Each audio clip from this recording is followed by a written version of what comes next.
It is 00:00, and you are listening to the Best of Bond with your hosts Tylord and Wubs. I must say, it's lethal. Ready to save the world again?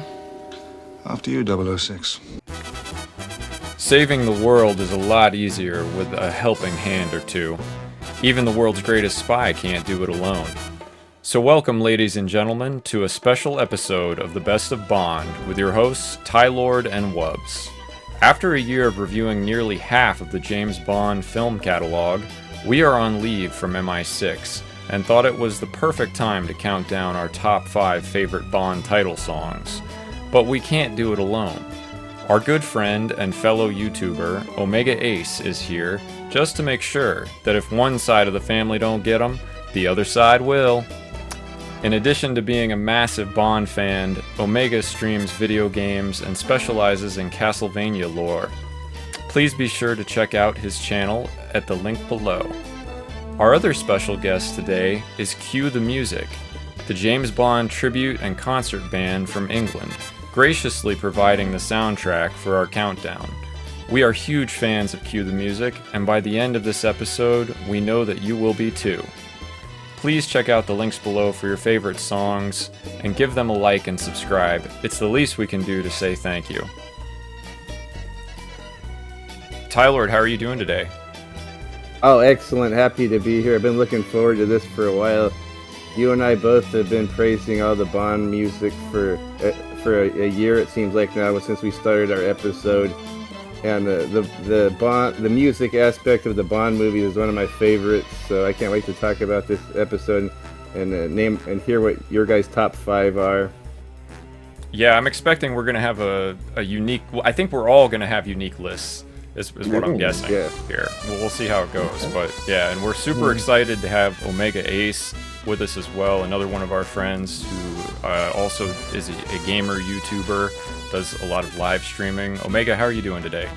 I'm great. I'm excited. This has been a collab I've been waiting for a long time, so this is very exciting for me.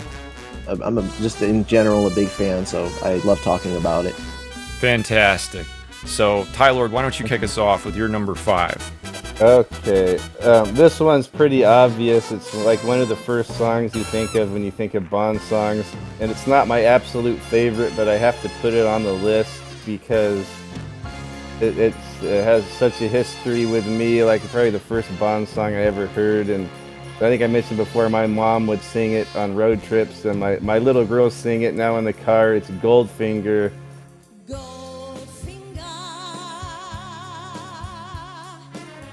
From 1964's movie, performed by Shirley Bassey. Of course, John Barry composed it, and Leslie Briss did some writing with Anthony Newley. I don't want to get too much into that, just talk about how much I really like this song. It's kind of a weird song. Like, I try to play it on my guitar, and it has some weird chords. It's unlike any song I've ever tried to play, but something about it really works with that movie. It's just... I don't know if it would work out of context with the movie. It's just singing about some evil man named Goldfinger, but it just works so well for the movie, and it's a great tune. And anytime I hear it on the radio or at a department store, or I get aroused. I love this movie. It's so brassy. And Shirley Bassey's song voice is so strong in this, and you hear the little James Bond theme in there a little bit. Yep. Yeah, I just love Goldfinger, and I think there might be a few songs that would have beat this out to be on my list, but I just couldn't leave it off because, like I said, I have such a history listening to this song, and it's just a big part of my childhood, and of course, like I said, my little girls like it too, so I got to put Goldfinger on there. It's an excellent song, right? Shirley Bassey's first of 3, if you don't count her other songs that weren't chosen for the later films. I mean, really, if you think about it in some ways, Goldfinger is the most iconic Bond song, right? Because it's the first fully vocalized, you've got the symphony and the vocal, and it was like kind of, most of them followed that pattern after Goldfinger. Goldfinger, established the formula in so many ways, and music being no exception for the main theme, I think. Right. Great first pick, Tylord. I love that song too. I don't think anybody could. That's you're coming out the gate hot, I would say. Oh yeah, it's a fantastic song. Yeah.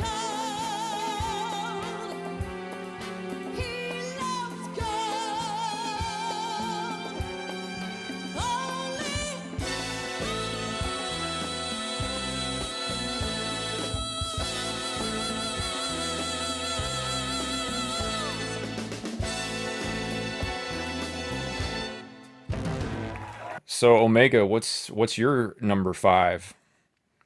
So this is going to be one of those where it's kind of divisive, and some people like it, some people don't. But I'd say Sheryl Crow's "Tomorrow Never Dies." Ooh, yeah. Right. I'm in the camp that likes it. Yeah, Right. No. it's a little softer than some of the other Bond songs, but I really like how it's more so from the perspective of the Bond women. Yeah. And their inability to hold on to Bond. Whether it's a little, I guess I wouldn't say it's so ambiguous, but it's basically implying like, oh, Bond could just, he could die at any moment, Right. and there's something so thrilling about that. But in a way, when I read over these lyrics, sometimes I feel like maybe deep down the Bond women know that they're actually the ones that are gonna die. Mm-hmm.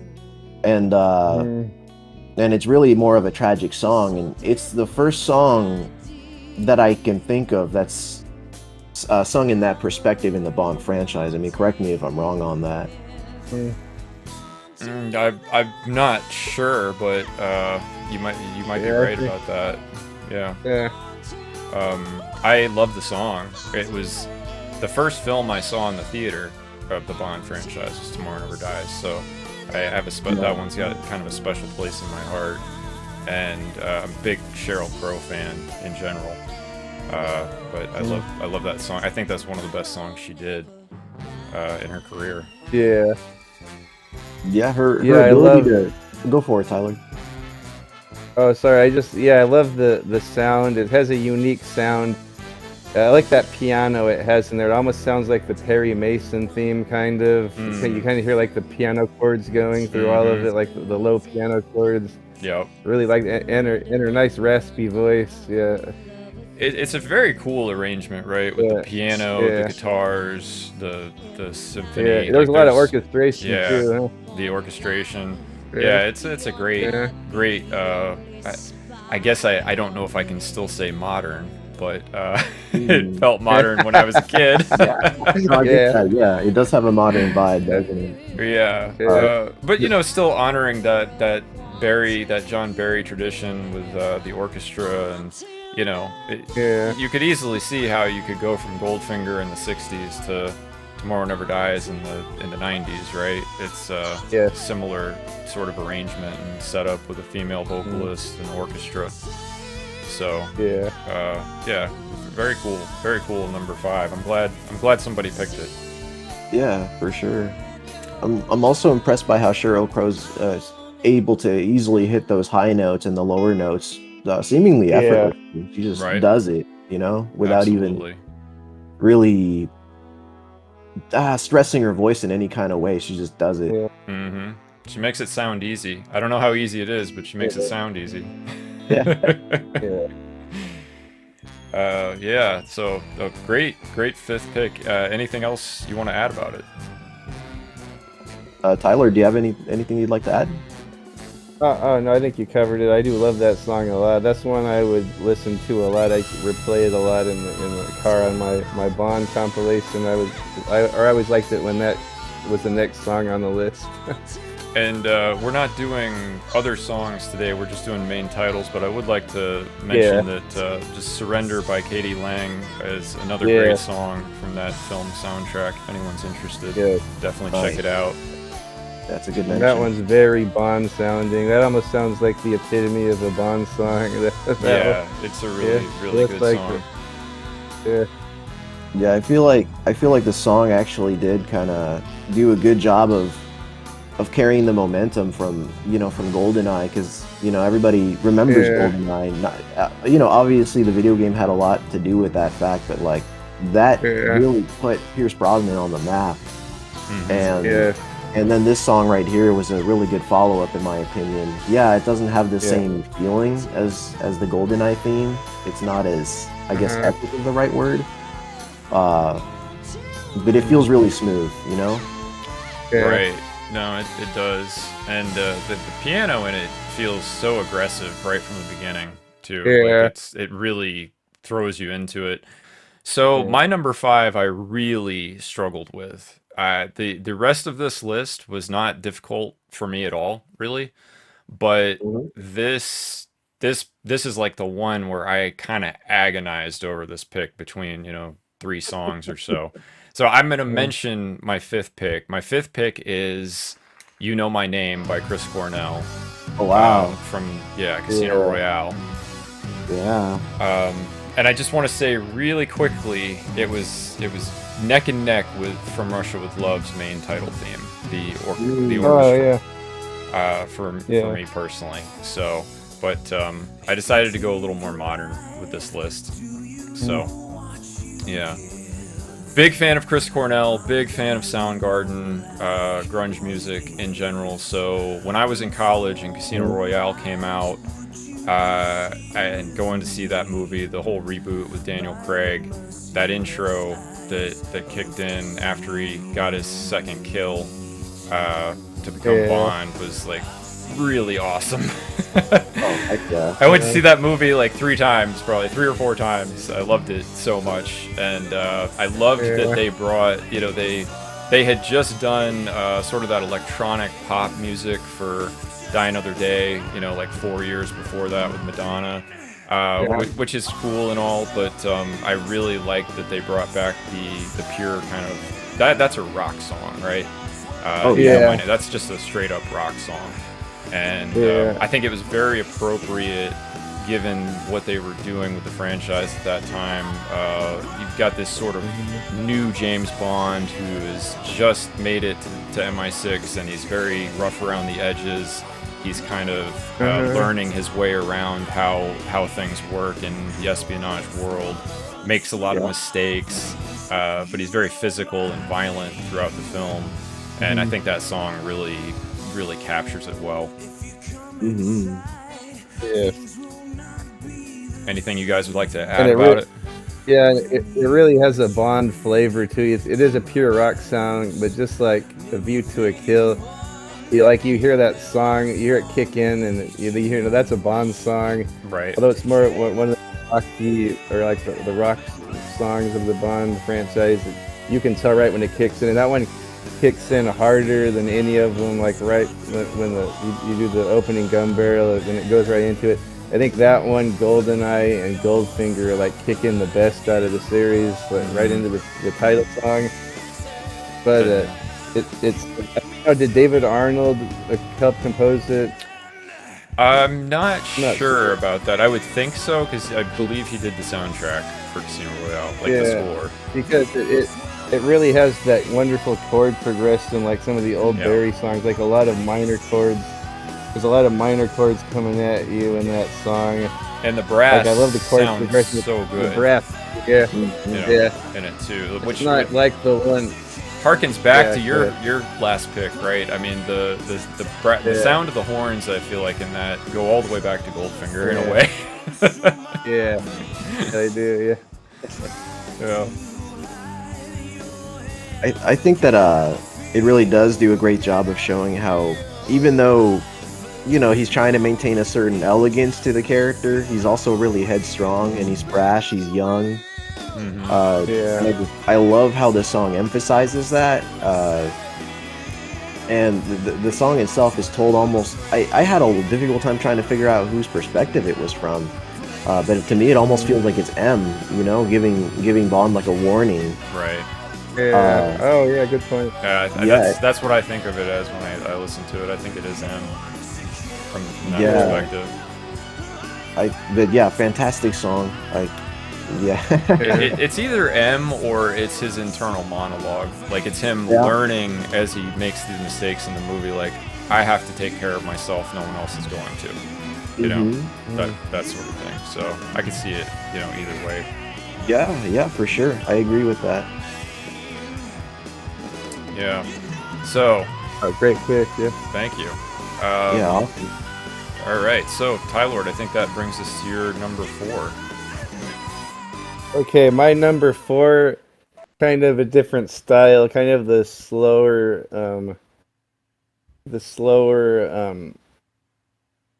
like ballad or romantic style Bond song.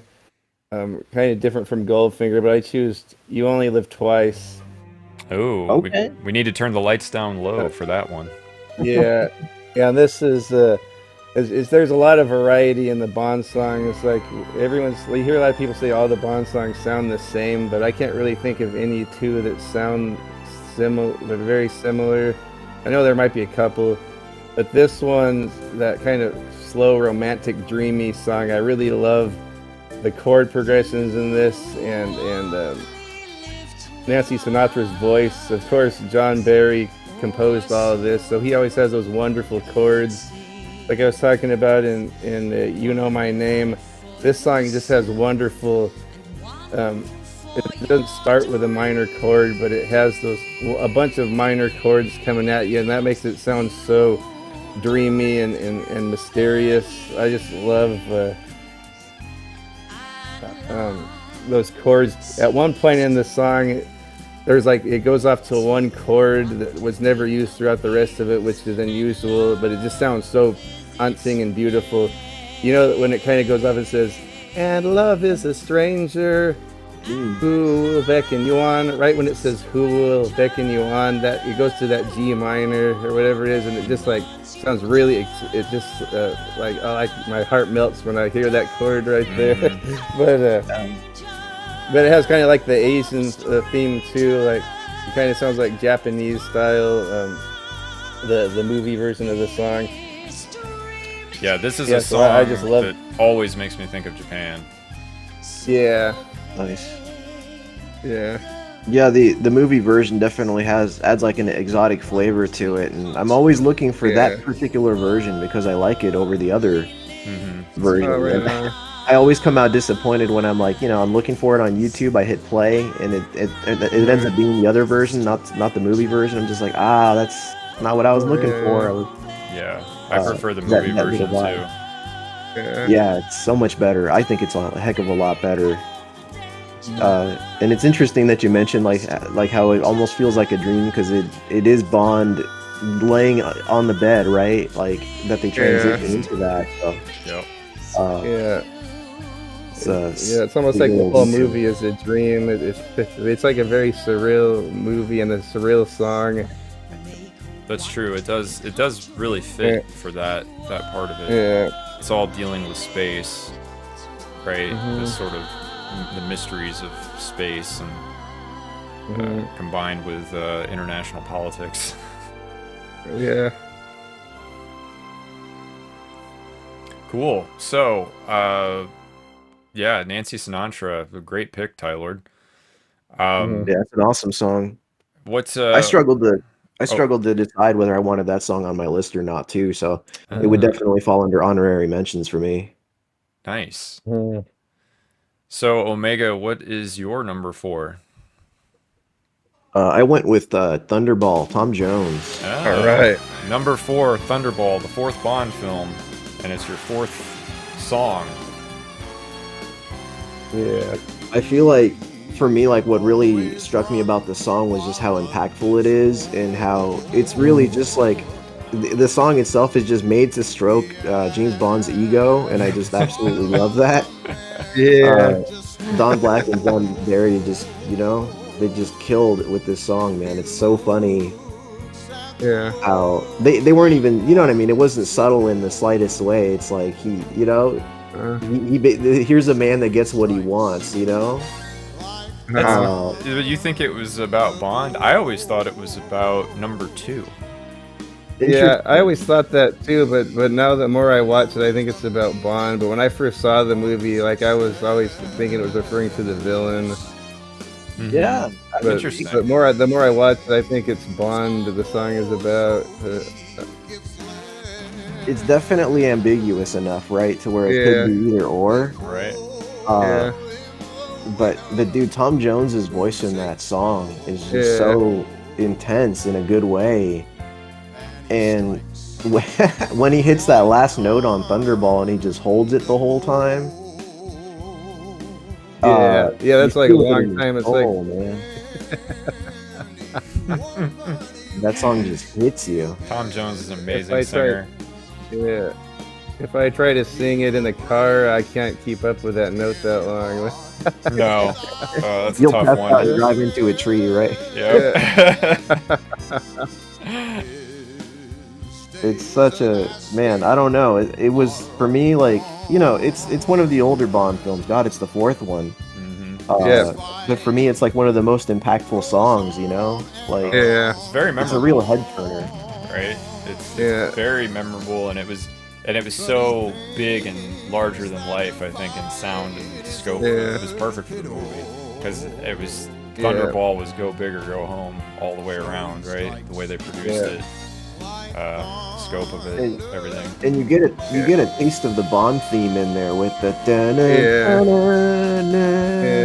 and it does it a few times. Yep. Like it's almost like cementing the fact like this is a Bond song. Embrace it, man. Just let's hit that note a couple more times.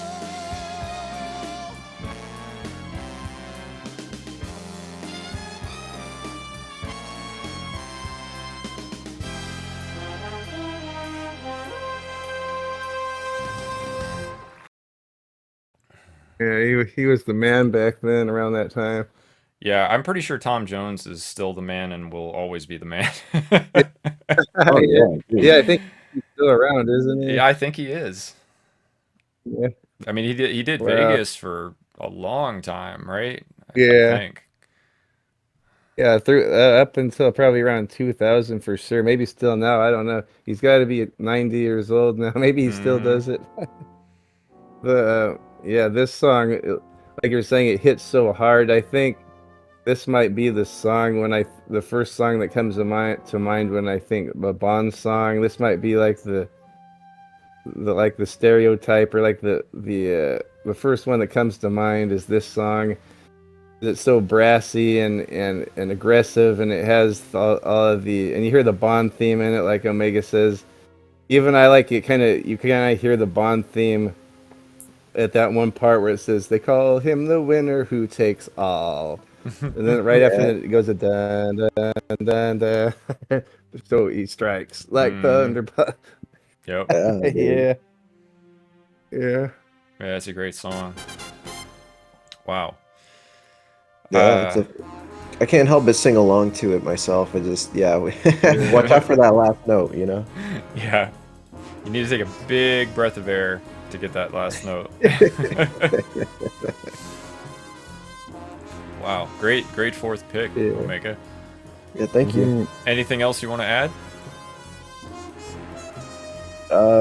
Shoot, I guess in general, I'm a fan of Tom Jones. Yeah, he's got a very memorable voice. It's incomparable in my opinion.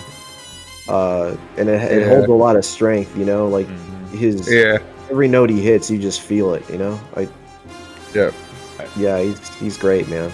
I think Tom Jones is one of those singers that it's fair to say like he really owned the 60s in a way. I mean, so many different things were happening in music, but Tom Jones had that sort of, he was just retro enough and hip enough to where I would say like he was just a defining artist of that decade in a way. I think he had like cross-generational appeal, right? Like between older folks and younger folks, probably.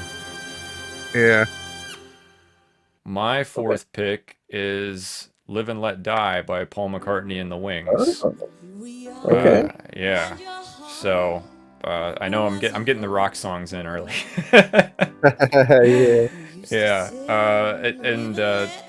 We talked about this in our "Live and Let Die" episode, which may or may not be out yet.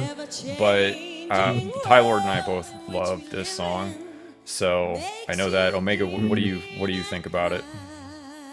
It really the thing that pops into my head is the skull, the flaming skull. Oh yeah. Yeah. I see it every time I hear it. Right when see she that says, skull. "Live and let die." I like how the song, you know, it bounces between like a slow tempo and a fast tempo. I think Yeah. that's really cool. Yeah. Not every Bond song does that, you know. Some just maintain Yep. one pace throughout. So, and I think it is in a way telling of just the Bond franchise about how some movies. Well, no, actually, I'd say you know what? Let me backpedal on that. But what I'm trying to say is basically Bond movies in general tend to have a slow pace, a fast pace, a slow pace. You know. Sure. Throughout, and I feel like this song kind of encompasses that. You know, you have your slow moments where you get in the girl, and then you have those fast-paced action moments. Yep. And in a funny way, it reflects with the tempo of this song. When we talked about Diamonds Are Forever, Tylord just absolutely opened my eyes in that conversation when he said that he's watched Diamonds thinking of it as the direct sequel to You Only Live Twice.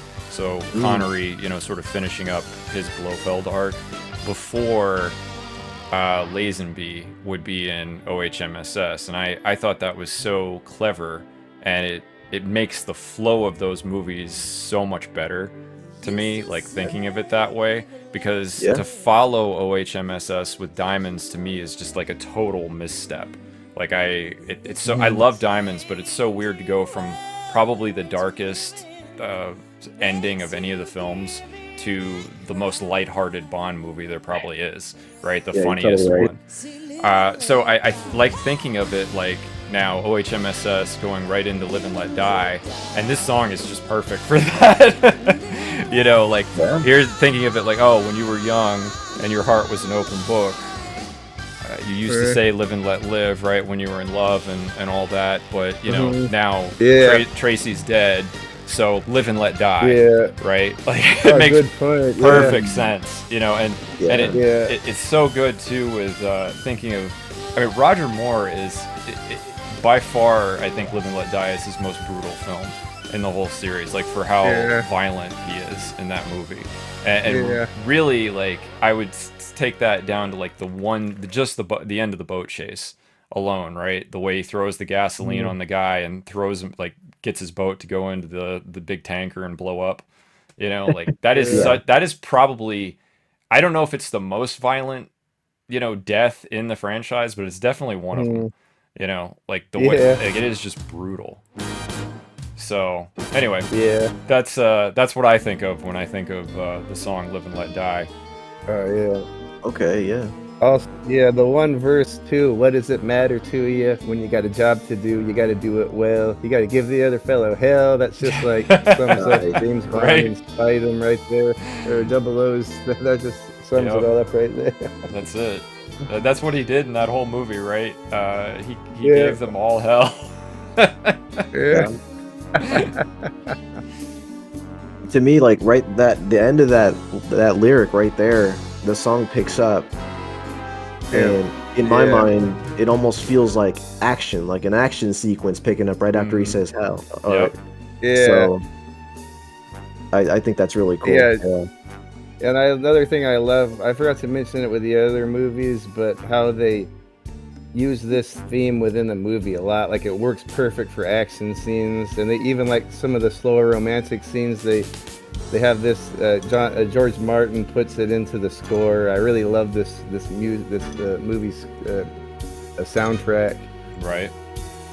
Yeah, I do too. It's a great soundtrack. The other thing I was going to mention was, isn't it funny that in the beginning of From Russia with Love, where Bond is, you know, taking the call, he tells his girlfriend, like, what was it? Oh, drinking the champagne that wasn't chilled would be like listening to the Beatles without earmuffs, right? Yeah, and then he got a Beatles. And then not even a decade later, or about a decade later, I guess it was, you know, you've got Paul McCartney leading a song for the main theme of a Bond film. It's like just an amazing cultural shift in that decade, musically, right, for adults happened. You know, it's just an interesting thing to think about. Oh yeah. So, yeah.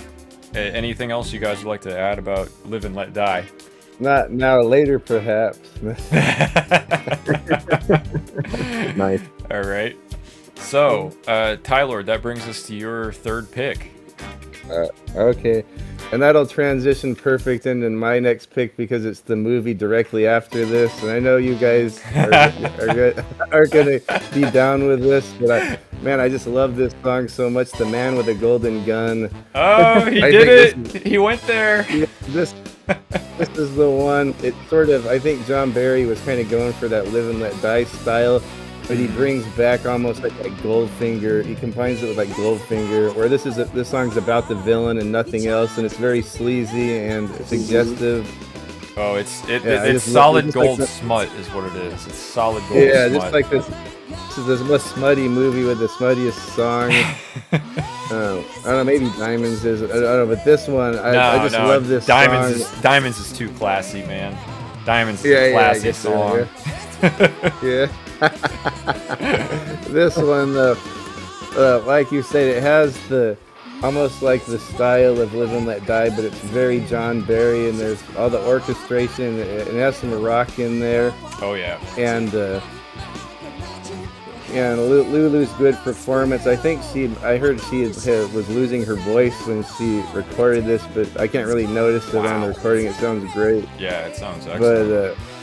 But this is like another song like Thunderball or Goldfinger. When I think Bond song, I think this song. Mm-hmm. It's just about, out of context with this movie, like there's nothing relatable about it. It's just about some guy with a golden gun, and it sounds like it could be something else. Oh, you think it might be innuendo? Perchance? Especially in the movie, the way he's working that gun on Maud Adams sometimes. Oh yeah. Didn't he put the barrel on her lips? Yeah, and on her chest. Yeah. Oh man. No, but I just love it. It's another one of those weird songs like Goldfinger where it's really strange chord progression, and I can't really play it on my guitar. It just has a really weird, but it sounds good.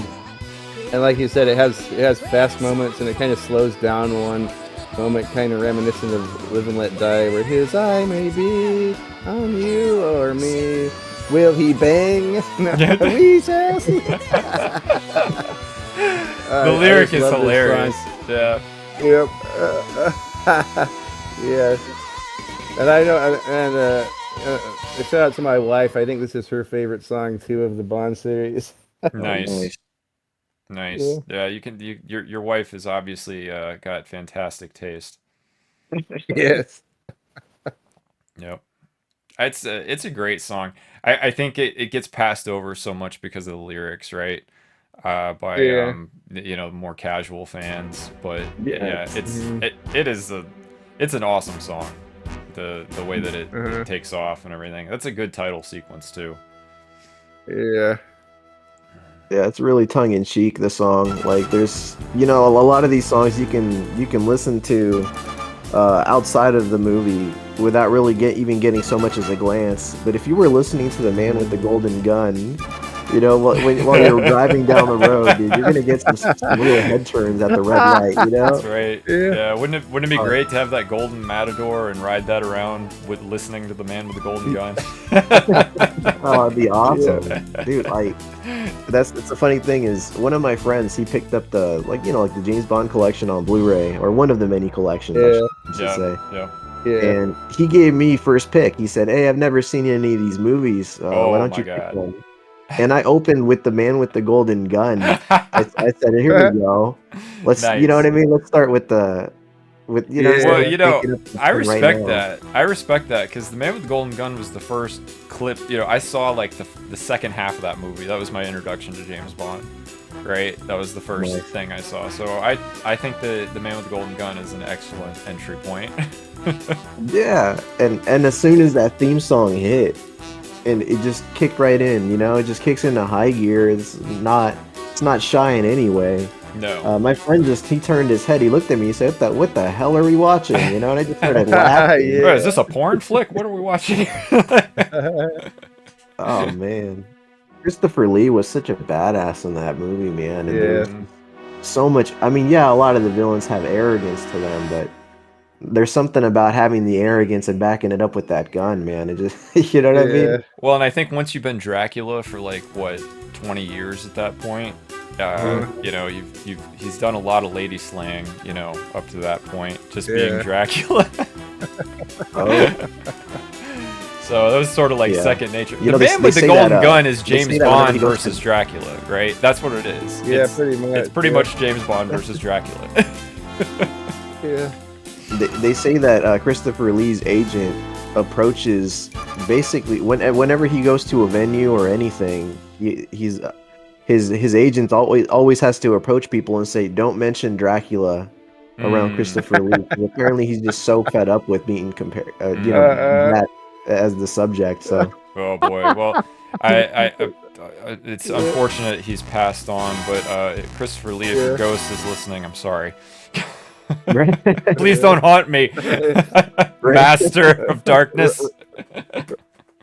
Roger Moore did it too, I guess, on the filming of the set on that island. There was a cave and there were bats in there, and Roger Moore walked in there and walked out and told Chris, "Master, your servants await you." That's so good. Yeah, man, that must have been such a fun movie to make. You know? Oh yeah. That would have been like of all the Bond movies. That was a really fun one. Yeah, for sure. I'll bet Nick Nack partied like crazy. Oh, you know dude. He did. Heck yeah, dude. Drank his little butt off.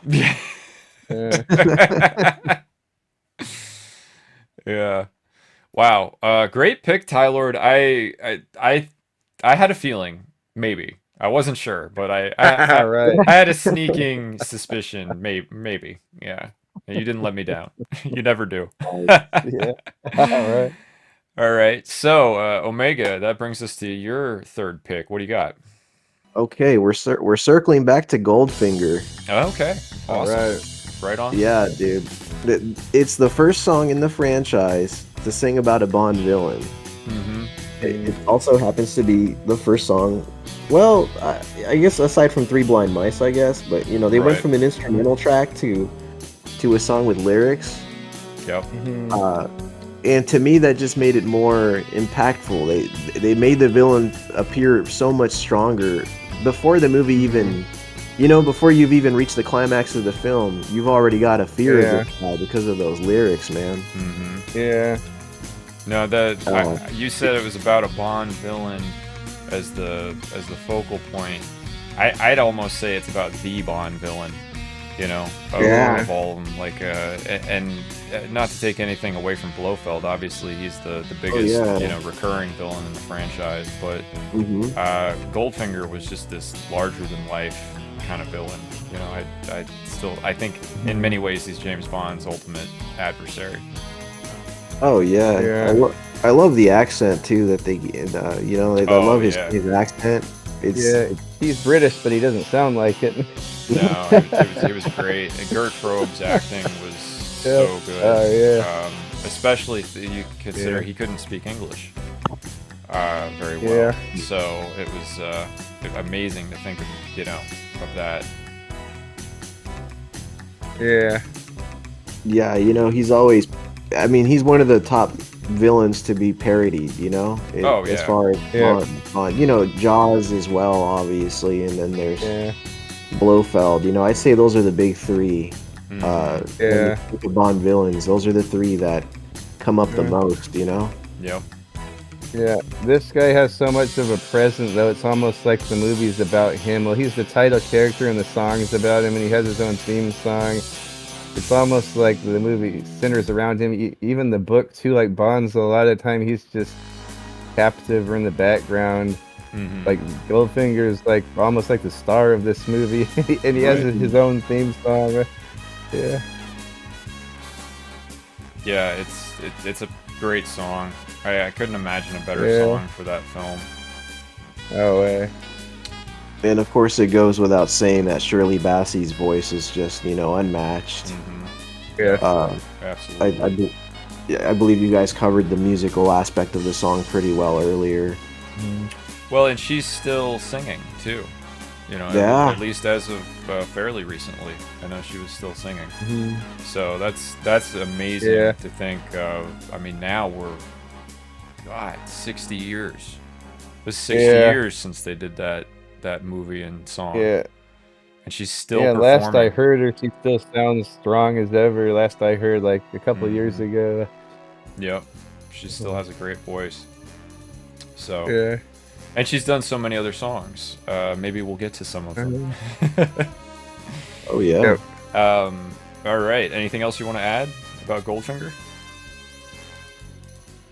Yeah, I guess just that you really felt his presence as a villain throughout, Oh yeah. and I just, for an actor that I hadn't heard of prior to this movie, like he really blew me away.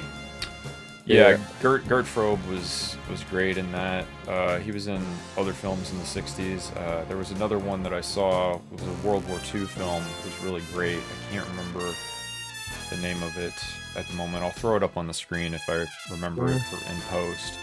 But anyway, yeah, he's a really great actor. I totally agree. Yeah. Yeah, also check him out in Fleming's Chitty Chitty Bang Bang. Oh yeah, that's right. Huh. That's right. I forgot that. Yeah, I've never seen that one. Yep, that was a good movie.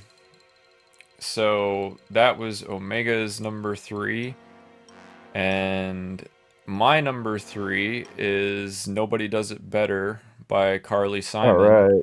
from The Spy Who Loved Me.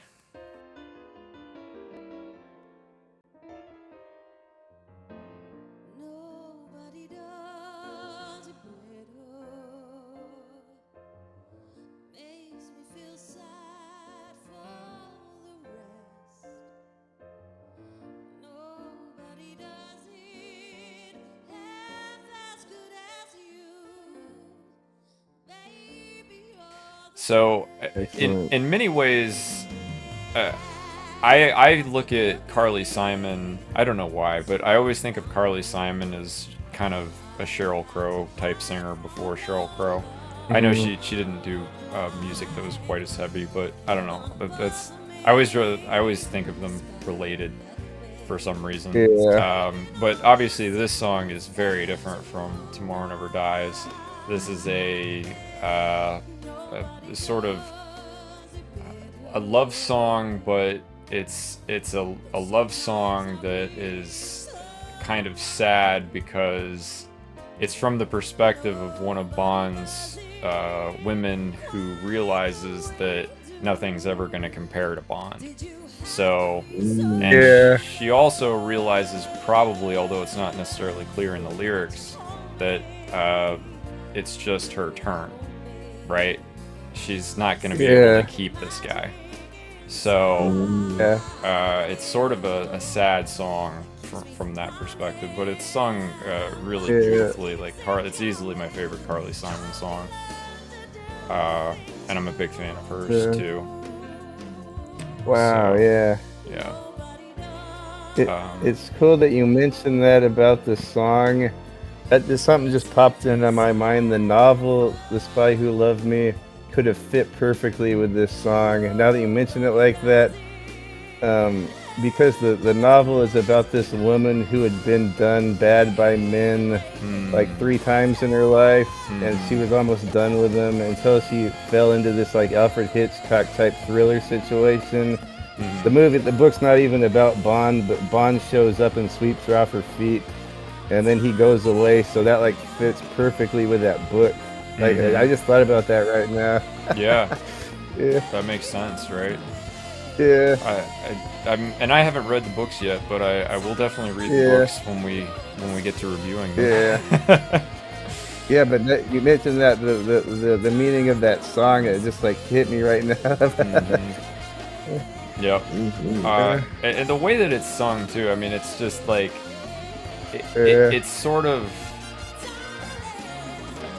it's such an ego stroke, right, to Bond, like that a woman would sing about him. I mean, for any guy, right? If a woman would sing about you like that, that's like peak experience, right? Yeah. So everything. I think that's like the best song about Bond's women in a way, Yeah. or having to do with them. Mhm. They come up in lyrically in some of the other songs too, but I think that one, for me anyway, that's kind of the peak for his Yeah. women. For sure. Yeah. Yeah, So good one.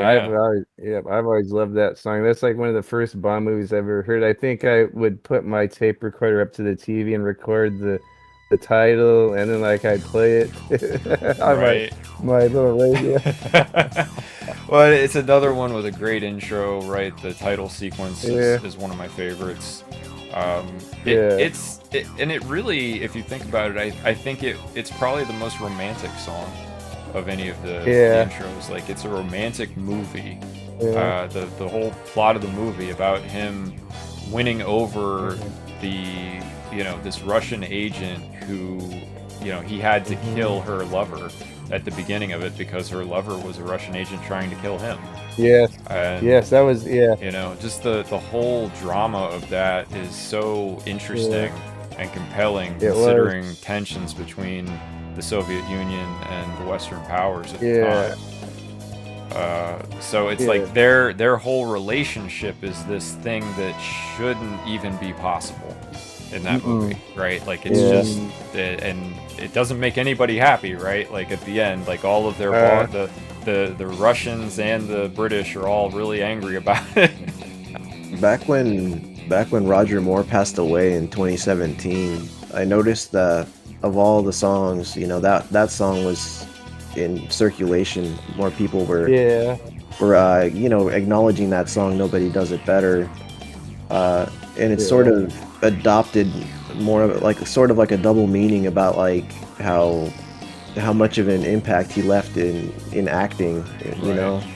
Yeah. Uh, and I thought that was really nice, and it is a really soft song. It's a beautiful song. It's a great song. yeah, it is. And the other thing is, everybody has their favorite Bond and everything, but to this day, Roger Moore remains the most prolific of Yep. all the actors who played Bond. So Mm. That's he had, 7 straight. yep, 7 straight, and obviously he had a big career outside of 007 Uh-huh. as well, being the Saint Yeah. on the TV series The Saint Yeah. in the 60s, that the film was later based on in the 90s with Yeah. Val Kilmer. It's a But, good movie. yeah. But Yeah. Also, yeah, go ahead. yeah. I'll go ahead. I said also the Saint with Tony Curtis. He was in that series. Or sorry, the Persuaders. Yeah, I heard about The that one, Persuaders. but I haven't seen it. It was Yeah. good. You liked it? Oh, it's pretty good. Yeah. Cool. Yeah, and of course he did that movie with Jean-Claude Van Damme, The Oh, Quest. The Quest. Yeah, Yeah. this is great. A really fun movie. If you're into Mhm. the Van Damme movies, Roger Moore's hilarious in that film. I forgot he was in that. Yeah. Yeah. Hmm. Yeah. Yeah.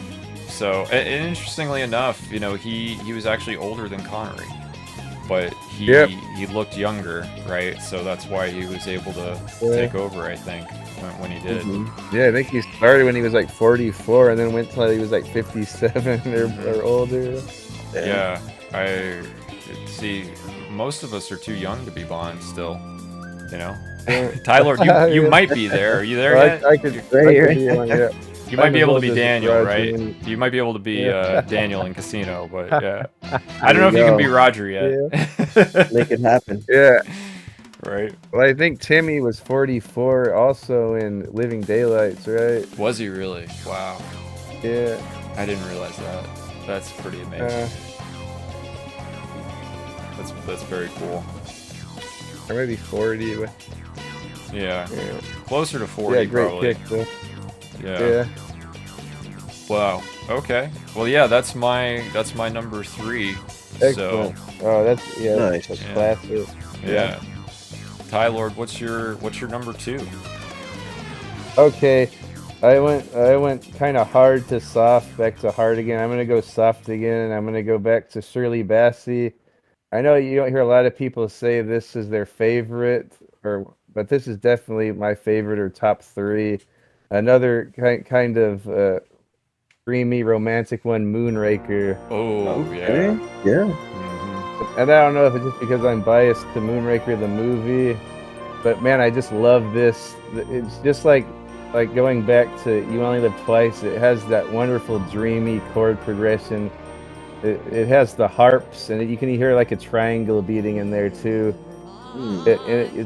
It's a movie about space once again, so it kind of seems like unearthly and spacey and dreamy and surreal. And Shirley Bassey's back doing kind of more of a not as hard of a performance with this one, but I love her voice in this, and I love the chord progression. Like I'm saying, it does a lot of those wonderful minor chords in this song. It sounds really beautiful when you mix them up with the major chords. Yeah, I just love this movie. I love again how John Barry has different renditions of it within the movie. Like there's a disco version at the end, and then there's like a Brazilian version of it, instrumental when he goes to Brazil, and then there's like the romantic version of it when he's with Corrine or Dr. Goodhead. I just love I love this tune of this song. The Moonraker for me, for number 2. She's always referred to as Dr. Goodhead. That's her name. Yep. I would never presume to call her by her first name. She is a doctor after all, you know. Yeah. So, yeah. I want to address her properly. Yep. Right. Wow. So a great pick, Tylord. I love that song.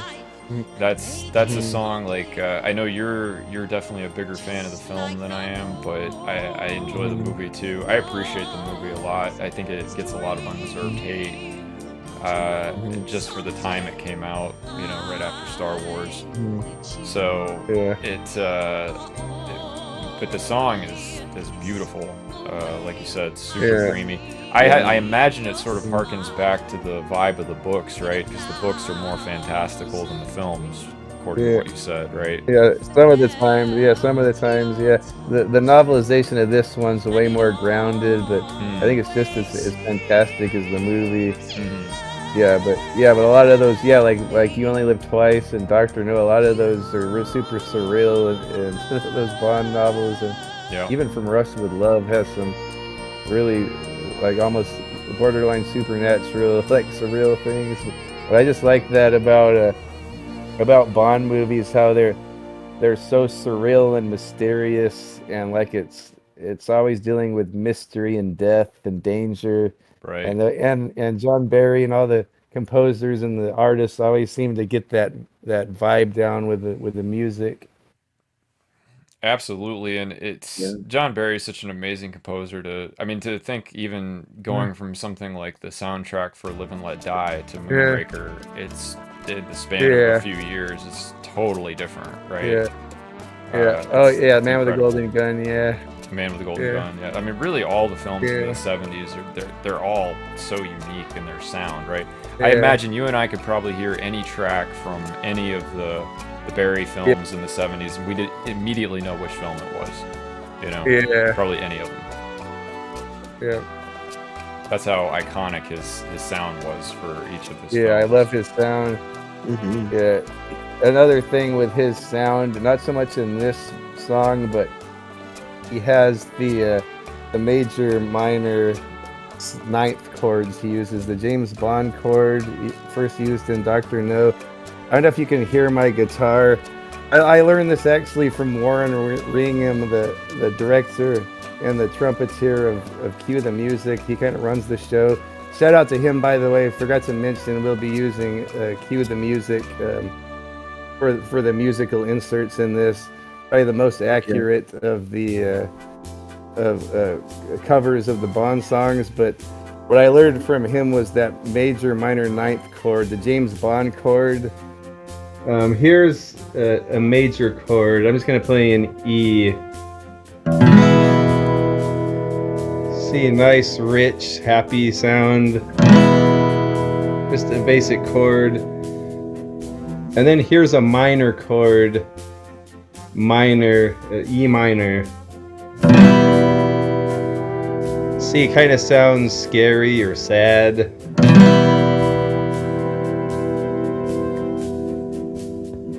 And then the James Bond chord that you hear at the end of the James Bond theme in Dr. No, and you hear it throughout the series. You hear it in a lot of James Bond movies and John Barry soundtracks. A chord, I really like it. It's really, really mysterious and unsettling. The major minor ninth chord. So here is E major minor ninth, or major minor ninth chord of E. Here it is.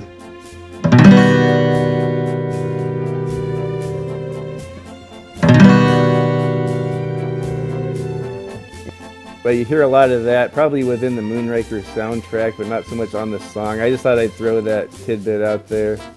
Nice. For sure. Yeah. Yeah. Very technical.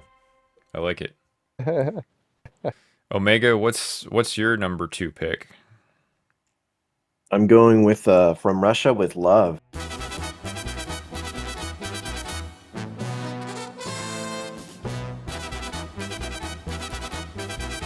Oh, all right. All right. It made it onto the list. Yeah. Thank God.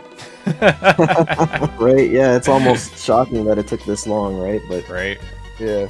but yeah, City of Prague Philharmonic Orchestra, right? Yeah. It's there's just an elegance to the song that just, you know, how do I put this exactly? It's got like a, how do I describe it? Like a jazzy. It's got a certain jazziness to it, right? With the brass instruments and the Absolutely. something about that song. It's like immediately I picture Bond, you know, doing his thing. Smoking his, smoking and drinking and just in a lax manner. And I'm trying to think here how else I can put this exactly. There's just something about that song, man. I wish I could emphasize a little more how I feel about it, but it's immediately I think of the version with Matt Monroe, the one with the lyrics and man, I'm sorry. I'm having a tough time describing why I like the song as much as I do, but this, sometimes you don't even need lyrics to make an impactful Bond song. Of course, the lyrics at the end of the movie really do add a certain something to it, but I don't know, man. I just really like that song. I really prefer the instrumental myself, the main theme. Nothing against Matt Monroe, but that's just my take on it. I love that song, that intro. When we did the Best of Bond series, or when we did From Russia with Love, I can't remember, I mentioned that that song is like you're just in a gunfight immediately as soon as it starts. It's like that's the vibe of it. It's like it's so exciting right away, And you're right. I did forget to mention that how it just hits right away, right out the gate. Yeah, and then it goes into the larger than life stuff with all the brass, and it really opens up the world of fantasy that is James Bond. I think much more so than they did in Dr. No, right? Like you forget the Dr. No songs like as soon as you hear this song. Everything that came before was like, all right, this is totally different and awesome. As soon as you see the From Russia with Love intro. Oh yeah. I can see why everybody really likes this now. It has like those hand drums in there too. Where like the drums with your hand. And the orchestration just has that Eastern vibe. It really sounds like Istanbul or Russia. Yeah, that's what it is. Yeah, it's got that really very, to us, exotic kind of sound to it. Down so well. And don't forget it ends with the Bond song again. Yeah, that's one of my favorite versions of the Bond song too. Is what they do at the end. That actually might be my favorite of the whole series. The what they tag the end of From Russia with Love with, because it sounds so cool the way they do it with the orchestra. Yeah. Oh, heck No, yeah. it's great. I love that song. Talking about romantic songs too. I mean, that's a romantic song. It's Yeah. like the slower parts of it are very much him and Tanya, right? Like it's Yeah. got that vibe, Mm. and all of the Yeah. fast parts have all the action and the excitement of trying to steal the Yeah. lector. Yeah. That's another one that works good into the soundtrack too. Like the slower, like romantic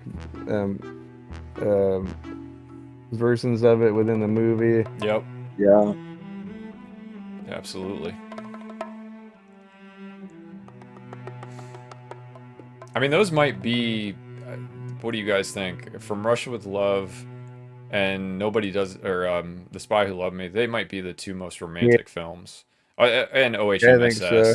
OHMSS, Yes. obviously. Oh yeah. Oh yeah. Yeah. Yeah. But That's an. Yeah, yeah, for Yeah. sure. but those three might be Yeah. like the romance trilogy. Yeah. Another. I know we're not talking about non-title songs, but another honorable mention was that "If There Was a Man," the Pretenders song on the Oh Living yeah, Daylights. right. That's another good. I'd say those were the top four for me. The ones you just mentioned in For romance, yeah. yeah. Yeah. Mm-hmm. Wow. Yeah, very cool. Very cool. I'm glad you picked it, Omega. Yeah. Yeah. Me too. High It's up on my awesome. list. It was fighting for the top spot. It was. Mm-hmm. Yeah. Yeah, it's really good. Anything else you guys want to add about it? No, I think we covered it. All right. So that means we're on my number 2, right? I think. Mhm. Mine is The World Is Not Enough by Garbage. Oh yeah.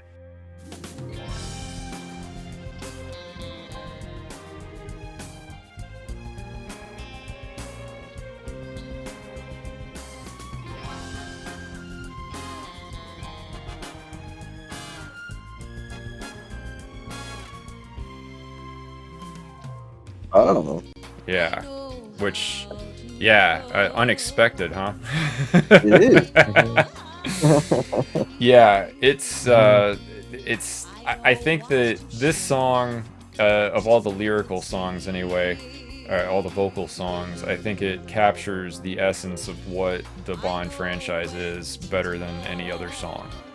Mhm. Because it's his family motto, the world is not enough. Yeah. And that is so true throughout this whole series. Like every movie, when you watch the Connery films, was getting bigger and bigger. The stakes were always rising. The women were getting ridiculously beautiful, and continued to throughout the series. And just the adventures and the plots would get bigger. And I just feel like that's the perfect lyric for James Bond. The world's not enough. Mm. And Absolutely. it never will be. Yeah. Nope. And of course, for the film itself, it was very appropriate given the subject matter of an oil baroness trying to control pipelines through Europe to via a nuclear event, so that she could basically dominate the energy industry indefinitely and essentially take over the world of energy production. It's a really big plot and very dark story. And I mean, this is one too I thought of the other day when I was thinking about it in the music. I can't remember. Is there a time in the films where he is more brutal towards a woman than in that movie, where he just shoots her in cold blood at the end? I don't think so. Not just like point blank shoots a girl. Like he slaps them around a lot, and maybe he blew up Naomi in the helicopter. Right. But that's not very intimate, like up close and personal. Yeah. Mm. Like it was with Electra. Yeah. Yeah. So, anyway. And such a beautiful, beautiful, innocent-looking girl. It turned out to be so evil. Oh, yeah. As they sometimes do. The innocent ones are. You got to be sus. Yeah. Yep. So, yeah, wow. So that's my pick. I'm also a big fan of Garbage. Again, I love grunge music. I grew up with grunge music and alternative rock in the 90s. So, big fan of them. And I do think this is their best song, at least the best one that I know of as a band. So, yeah. Anything else you guys want to say about The World Is Not Enough? I just want to say, like, it's another one that's unmistakably a Bond sound. Like, you can't hear that song and think it's anything but a Bond song, and that's why I love it. Mm-hmm. It's so orchestrated, and the lyrics are just so Bond. And The only thing about this song that brings back bad memories is I went to the theater to watch this with my best friend, and I'm always so hyped to hear the theme song for the first time during the movie. But before the movie, they were playing it on the radio station, like oh they were yeah, playing it like when we were sitting there waiting. Like, no, I don't want to hear it now. I wanted to wait and hear it, but it was a cool song. right. Like the theaters, like station, they play songs before the movie. Well, and it has a great music video too. If you ever watch the music video, it's a very Bond, sort of thing. Yeah. With, Shirley is singing. She's a performer, but there's this robot that they've made in the South Pacific to look just like her, who goes on opening night to her dressing room, kills her, and takes over her place in the band. Like it's really a fun sort of video they did, very James Bond-esque. Yeah. I like that when they would make their own little unique story out of the videos that weren't that wasn't out of the movie. I like stuff like that. I do too. I love music videos because I grew up with MTV. Yeah. So I always appreciate a good, clever music video. Yeah. Yeah. So, and the sound of that song, again, it's another rock song, but it's rock with orchestration again, and it's that larger than life orchestration, symphony sound that, like you said, is so iconic for the Bond movies. It's a Bond song right away. Oh yeah. Yeah. So, and while we're talking about that, Ace, you got to pick up the N64 version of this game when we go to that con. Oh yeah. oh right. Dude, this is like one of the top. We haven't done our top 5 video games yet, but that game would be on my top 5. The world is not enough. Yeah, I might have that one. I'll have to check on that to be sure. it got overshadowed by GoldenEye, right? Like it was towards the end of the N64's life. Yeah, it was towards the end. Yeah, and people were kind of done with that and moving to something else, but it's really overlooked. Like, I think in a lot of ways it's better than GoldenEye. The I thought I'd graphics, just throw that out the there. graphics are better anyway. I was gonna say, Perfect Dark came out probably around the same time. I'm gonna guess. Yeah, Yeah. which was made by the same guys that did GoldenEye. This Right. one was done by EA's developers, whoever they were. Oh, it was Eurocom, who Yeah, did a lot Eurocom. of the best Bond games. Yeah. And Yes, I just double checked. Yeah, I have The World Is Not Enough complete in box on the 64. So Oh, that's Nice. a fun one. It has really good multiplayer too, where you can like unlock all the classic characters and all that. yeah, you can be Valentine in the multiplayer, which is fun. Yeah, you can. You can even be little old M in there, or little Yeah. M. Right. Yeah. Which is more than we can say for Bernard Lee, right? You can actually be Judi Yeah. Dench M in the video games. I don't think you can ever do that with Bernard Lee, could you? Yeah, he might be in From Rust with Love, but I doubt he's one of the. He might be one of the skins in From Rust with Love. I'm not sure though. Okay. But yeah, that's a great game, Omega. The multiplayer was really fun in that one. nice. Yeah, I look forward to trying it sometime. Yeah. Yeah. So, yeah, The World's Not Enough, my second pick. So, all right, but the moment has come. We're at our top picks for favorite James Bond themes ever. So, Tylord, kick us off. What's your number one favorite James Bond theme song? Okay, we got a little pattern here. We're going Shirley Bassey, not Shirley Bassey, Shirley Bassey, not Shirley Bassey, and now we're going back to Shirley Bassey. Diamonds Are Forever.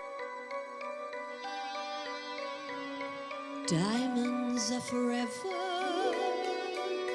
They are all I need to please me. They can stimulate and tease me. They And I know it's changed from our last episode. Our first episode, my favorite was Live and Let Die, Right? which would have made this list, but I had to put Goldfinger on it. Live and Let Die was my favorite, but after going back and listening to all of them, Diamonds Are Forever. It's not as hard as Goldfinger. It's not as soft as Moonraker. It's somewhere right in the middle. It's perfect. It's that perfect Bond sound. I think this is like the perfect Bond song. It's the Goldilocks Bond kinda- song. It's just right. Yeah. Yeah, there you go. Yeah. And we got some of that. You notice that little bass line had a little bit of that early 70s funk there. Yep. And then just the I love that Diamonds theme. The doo doo doo doo doo doo doo doo. It's like how John Barry can take an inanimate object and make a sound with it. Like that sounds like diamonds. How diamonds would sound. That's right. And yeah, I just love the lyrics. I know we were saying "Man with a Golden Gun" is kind of raunchy lyrics, but I think you can do the same for this. Like, imagine replacing diamond with something else in this song, and the passion that Shirley Bassey puts into this.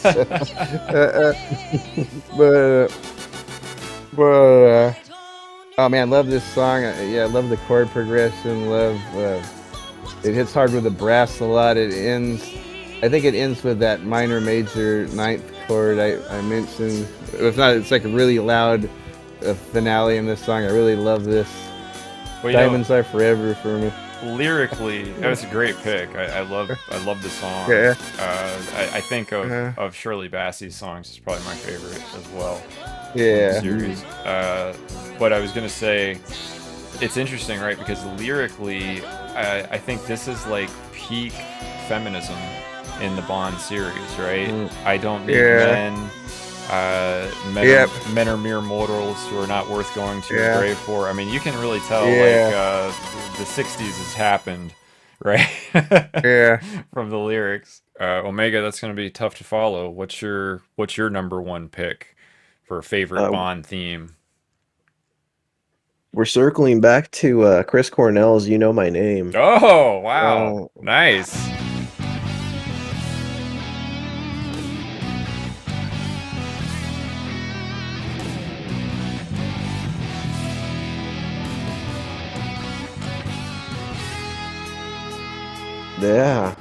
Yeah. It was well, shoot, that movie dropped around 2006. I was very, very casual about Bond at the time, having only seen, at the time, maybe only GoldenEye. You know, fresh out of high school, getting into college. My then girlfriend, now wife, you know. And we just casually decide, hey, why don't we check out that new James Bond movie, you know? And the moment Bond gets his second kill and the song just kicks in, dude, it just blew me away. I think that's the song that made me a Bond fan. And then from then on, dude, I just look forward to every movie. That's the one that made me go backwards and rewatch all the old ones. You know, I went back, picked up the Blu-ray set, which at the time was the Bond 50 set. If you guys remember, it's like a long box with a picture of all the Bond actors on the front there. Right. And I just, you know, that song kickstarted my love for the franchise, man. I went back, I watched them all. I even picked up the original Casino Royale. Right, classic. Right, on a Blu-ray release there. I picked up Never Say Never Again. Wow. And it all comes back to that song. That song right there, dude, is what, you know, it plugged me in. I said, okay, I'm ready to watch the rest of this movie. Let's see what this is about. And and the sequences at the start were so cool. You know, even visually, it stood out. Like, Oh yeah. God, what is her name? Something Green. Why am I forgetting her name? Oh, Eva Eva- Green. Yeah, I wanted to say Emma, but it's definitely not Emma. Yeah, Ava Green. On that little sequence there, she's like, I think she's like the Queen of Hearts, and then Yep. she becomes the Queen of Spades. It's a very little- clever, Oh, yeah. very clever hint about her Yeah. character right at the beginning that you Yeah. miss if you haven't seen the film, right? Yeah. Exactly. So little details like that in the intro are just so cool, man. And Yeah, I love that intro sequence with all of the items of cards, right? All of the symbols from the cards being the bullets and everything. Yeah. The casino, like it's a really great intro sequence. yeah, I recently started watching the movies with one of my younger cousins. I believe he's in his late 20s now. And, you know, just like me, as soon as that song hit, you know, because we started with Casino Royale, I didn't want to start him too far back because he's a little on the younger side. As soon as that song hit, he was just so blown away, and he couldn't stop stressing enough how much he really liked that intro. Yeah. All right. And he's been plugged in since. Where we just finished Spectre. You know, I'm giving him the heads up. No Time to Die. Brace yourself, buddy. Yeah. And I told him, I said, it's gonna get worse before it gets better, man. Because I told him as soon as we finish No Time to Die, we're gonna go back and we're gonna watch Doctor No and work our way from the beginning. Oh, nice. Nice. You should have him listen to our series here after he watches each film. Send him the links to the show. And That's he an can, idea, yeah. You know, see what he thinks of it, you know, add his own comments Yeah. and stuff. It'd be For interesting sure. to get the perspective of someone just getting into the films on the channel. yeah. You know, what they think. So, Yeah. yeah, that's very cool. I think that Casino is a great place to start for someone younger. Casino is also, I would have to say, of all the films that I've seen in the theater, it's definitely my favorite of the films that I've seen, like in the movie theater. It was so exciting. Like I said, I probably saw it 3 or 4 times when it came Oh out. yeah, I did too. I saw it like 5 times. Yeah, and I was really Cool. skeptical of Daniel Craig, like being cast in Yeah. the role, but he totally blew me away in that first movie. Yeah. All right, so I think we've come to my first pick, which is Right. drum roll, On Her Majesty's Secret Service by John Oh, Barry.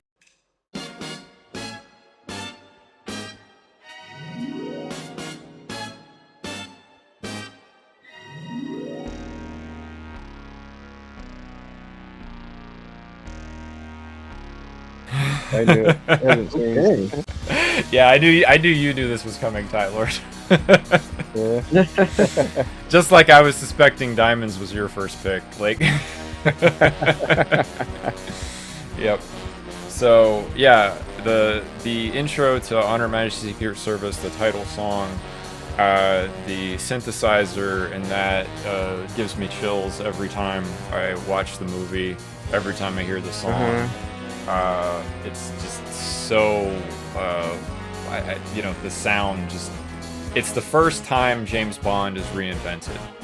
And Yeah. I think that song captures it perfectly. It captures the music of the 1960s perfectly between the synthesizer and the orchestration and the just that song just it always makes me think international espionage, you know, larger than life adventure.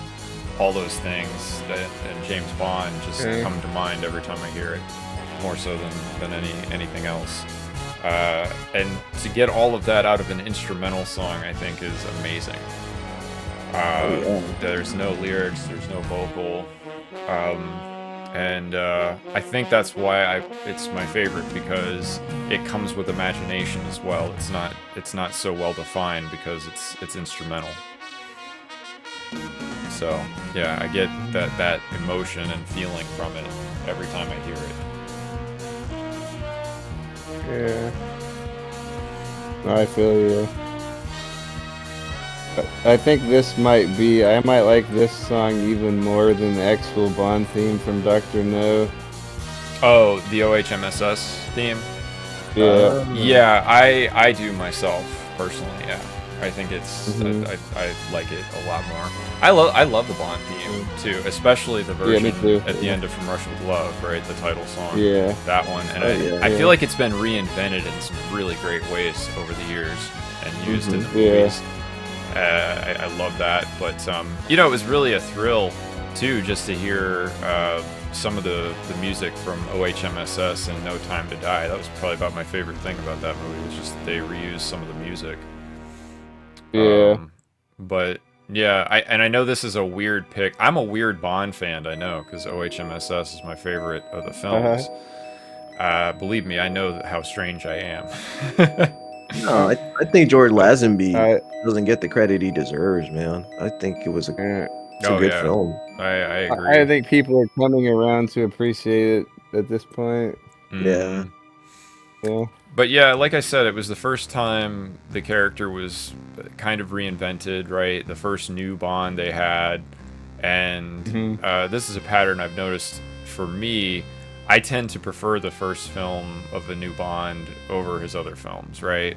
So Live and Let Die, GoldenEye, Casino Royale. Those are my favorite films from those actors, right? And so it's like every time Bond is reinvented, recreated, it's like there's just something special about it that it seems to be that way.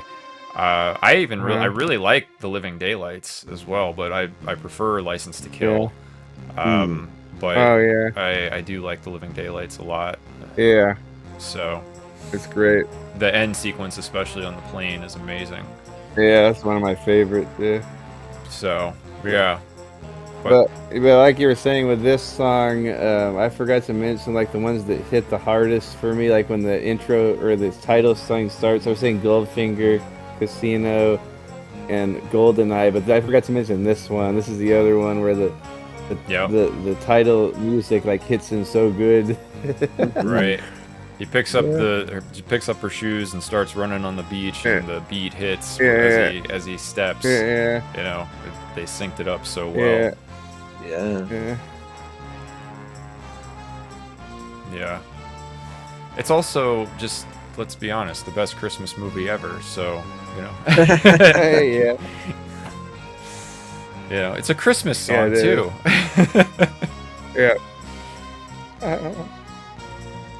Yeah, it even has the Christmas song in there. Yep. The song by Nina. Yeah. So, yeah. Anything else you guys want to add about OHMSS? Oh, that's it for me. I think you covered it well. One of my favorites too, but didn't make my list. I could have another top 5 with totally different movies. Well, you didn't have to have it because you knew I would have it. Just like I knew you would have. I knew you would have Diamonds, and I figured somebody else would have Goldfinger, and you didn't disappoint. So.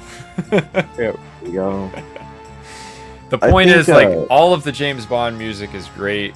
Get out there and listen to it if you haven't heard it all. It's fantastic. Yeah, and what I was going to say in relation to that, too, was that it just kind of goes to show you how versatile the franchise's music can be, because we only really overlapped in Casino Royale and, let me see, Goldfinger, I think. Yeah. I think that was it. Yeah. Like, Yep. 15, you know what I'm saying? 15 choices total, with 2 overlaps. Overlapped twice. Only twice, man. And there were some songs that, I mean, something I really wanted to say is, once I reached like number 7 and I had to narrow it down to 5, I felt like I was blowing fingers off with a gun. It was like, oh man. Yeah, I know, huh? How can I possibly pick some of these songs? And it even got to that point to where I literally made a last minute change today, right before we started. Yeah. Well, I think that would be so the case, right? about- That's why I said the thing I did about From Russia with Love for me. Like, I really struggled with that for the 5th pick. And I think on another day, I might have picked it instead. You know, I literally just made that choice as we were doing the show here. Just from day to day for me. There's a lot of honorable mentions you want to talk about. I know Sure. I'm really disappointed Yeah. that none of us mentioned GoldenEye or A View to a Kill, which are two of my favorites also. Yep. Those are great. Very iconic songs. Do you have any Omega? Any favorites? I wrote down 3 under honorable mentions. One that almost made it to the top 5 was Skyfall by Adele. Yeah. Oh yeah, that's another one we didn't mention. Yeah, A View to a Kill, which Tylord just mentioned. And as much as I didn't care for the movie Spectre, I thought Writings on the Wall by Sam Smith was pretty good. Yeah. Oh yeah, Pretty I love good that Yeah, I song. wanted to talk about that one. Yeah, I really like that song. That opening sequence for the song is great too, because Yeah. it highlights all of his villains, or several of the villains Yeah. he's faced in that series Yeah. to the point, and that also ties in with the lyrics very nicely. Yeah. And I know generally people don't like to credit younger artists, but I thought Billie Eilish did a good job with No Time to Die as well. Oh yeah. Even though, in my Oh, that's a opinion, good it's the worst movie in the franchise ever.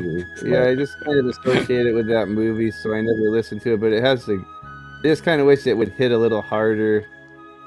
Yeah, Like it's kind of a soft song. It's a pretty song though. Well, and all of Craig's songs, right, are kind of like that, Yeah. except for "You Know My Name," right? "You Know My Name's this hard rock song, and all the others are definitely softer orchestrations, right? Yeah, the last 3 of them, Yeah. Well, I think part of that was they just went so dark. They took the character so dark, and this is why Tylord, you and I were talking about. We're due for another Diamonds Are Forever in the series. We need we need something lighthearted and fun after the Craig years, I think. True. Yeah. I'm looking at the full list right here of all the Bond movies from 62 to 21. I don't think we really mentioned there's a few that we didn't really mention at all, like License to Kill. That's a good one. Yeah, I think it's pretty good. And then there's like The Living Daylights. I like that one too. Although I think we did a pretty good job of picking, the cream of the crop, the best of the best. Yeah, I do too. Yeah.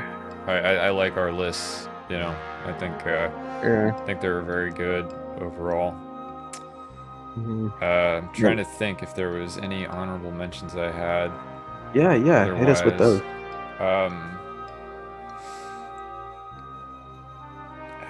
I know I briefly mentioned Die Another Day by Madonna, and I want to just say that again, not because I'm a big fan of it. I'm not like a big fan of the song. I think it's cool. The thing I like about this song is it's different from all the others. It has a very distinguished vibe and sound, and when I saw that film in the theater in high school, I thought it was very cool and fun. And I appreciated what they were doing because at the time, music was getting more digital and electronic, right? Like, so I thought it was really cool that this was this sort of techno kind of influenced pop song for the intro. I thought so at the time it was like I thought, okay, this is cool. This is very appropriate for where music is right now. But I also like the theme of the song, "Die Another Day." The lyrics and everything,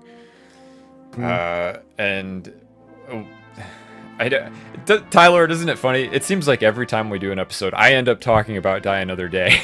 So I got a feeling like our listeners are getting tired of me bringing this up. But I'm sorry to anyone who's been with us the whole time. I know it. But I can't help it. I know it's a ridiculous movie, but I just love it. So. Yeah. I just like that song because it's associated with the movie, so it's good by default. Right. Yeah, pretty much that's the case. I will say GoldenEye by Tina Turner and License to Kill, obviously way classier. Bond, more timeless intros, right? I'd say more traditional for the series. Love them both. Yep. Yeah, especially Goldeneye, of those two. Yep. I'm trying to think as far as the Roger Moore years. Oh, can't believe I forgot. For Your Eyes Only is that's another one we forgot to mention. that would actually be very high up for me. I'm sorry, I just sort of spaced on that before. Yeah, that one would be like right below the list I did, probably. Yeah. I think Sheena Easton just killed it. Yeah. Yeah. That's another one where that would be in our romance playlist there, you know. Yeah. For the more romantic songs. Ironic that nobody mentioned All Time High, which would imply that it's low on our list. Yeah.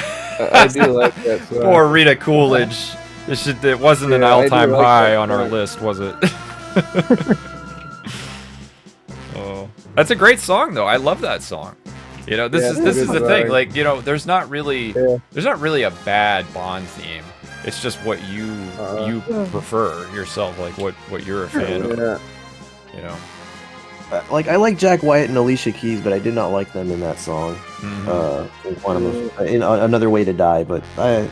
When I first heard that thing, I first heard that thing at the theater and it hurt my ears. But like the more I listened to it, the more I liked it. I started plugging your ears with popcorn. That's a cool intro, though. In Quantum, the main title sequence in Quantum is pretty cool.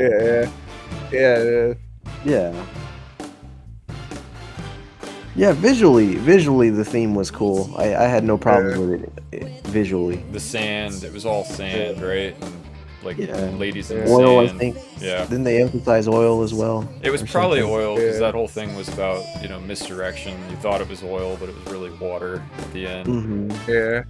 Yeah. So, yeah, but again, like there's not really, even if you'd consider it a low point, you know, the all-time high, Octopussy. I mean, you were never going to get a song called Octopussy, right? Because it wasn't 1975 anymore, so we couldn't. Well, believe me, if Octopussy had come out when The Man with the Golden Gun came out, we would have a song called Octopussy. Oh, yeah. Sung by Tom Jones, probably. Yeah.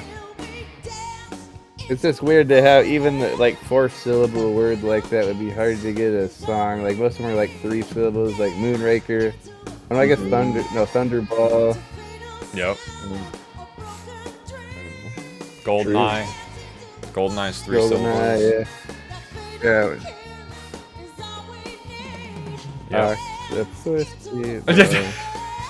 I'm trying to think of how it would. I figured if I mentioned it, Tylord would write one. You know, just give him a couple days, a pen and paper, and the guitar. He'll crank it out. Oh, he doesn't even need the guitar. We just need a few days, some lyrics, and ChatGPT. We'll have a whole, you know, Bond song ready for the next film. Octopussy Part 2. That's what we need right now. Something that ridiculous. You know, to be the next Bond film. Just something fun. And there was something like that. And as silly as that movie is, it's kind of one of the darker, like hard-hitting ones, like Cold War thriller type. You don't ever see Roger Moore really that serious in any other movie, but just overall, like you associate it with being like a silly movie. I've never seen a clown that scared. You know, like So, anything else then? Things coming up, things you want to plug with your channels? Sure. Yeah. If you want to look me up, I'm Omega Ace Gaming.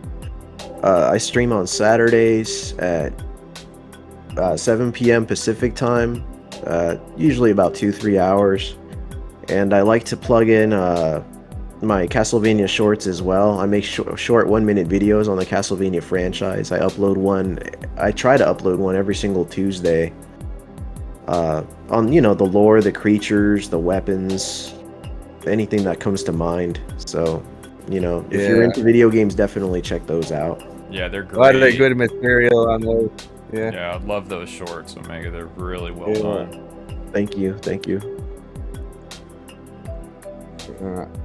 as far as Tylord goes, just the usual grind, and I'll try to have the rest of the Bond reviews out by the time this video goes uploaded. Please comment below your 5 favorite James Bond songs, or if you don't have 5 favorites, just tell us what your favorites are down below. Yes. We'd love There to you hear go. it. Oh yeah. Yes.